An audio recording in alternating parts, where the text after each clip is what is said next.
Dahil sa patuloy na pagtaas ng presyo ng mga bilihin, pinag-aaralan na raw ng ilang mga panaderya ang paghirit ng dagdag presyo sa Pinoy Pandesal at Tasty. Pero para sa isang matagal na rin sa industriya, nanawagan ito sa mga kasamahan na ipagpaliban lang ito sa susunod na taon.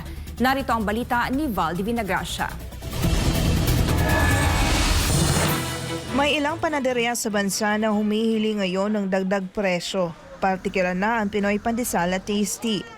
Yan ang sinabi ni Asosasyon ng Panaderong Pilipino President Chito Chavez sa panayam ng SM9 News kasunod sa posibleng epekto sa kanilang hanay matapos tumama ang magkasunod na bagyo nitong nakaraang linggo at pagtaas ng bilihin.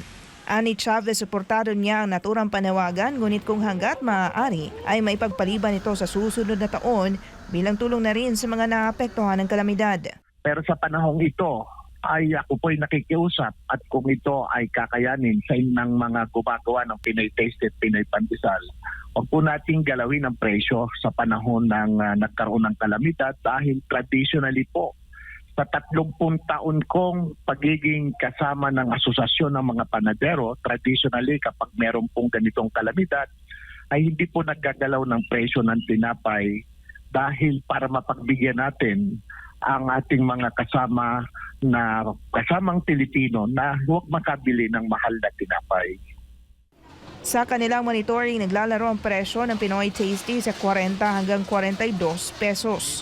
Sa kabilang banda, nananawagan din si Chavez sa kapwa nito panadero na gumamit ng ibang sangkap sa paggawa ng tinapay o mula sa lokal na mga magsasaka sa halip na mag-angkat ng trigo o harina sa ibang bansa. Ang isa sa sinusuportahan natin ay yung paggamit ng agricultural crop ng ating bansa katulad ng kamote, kamoteng baging, kamoteng kahoy, ube o dyan sa Davao. Ang dami po dyan saging. Yung mga hindi na-export na saging ay pwede nating i-process yan, gawing banana cake, banana bread, banana cookies.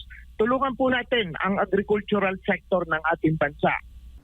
Sa pamamagitan anya nito, hindi lang ang mga magsasaka sa bansa ang kanilang matutulungan, kundi pati ang ekonomiya ng bansa. Para sa Diyos at sa Pilipinas kung mahal, ako si Val Divinagracia, SM9 News.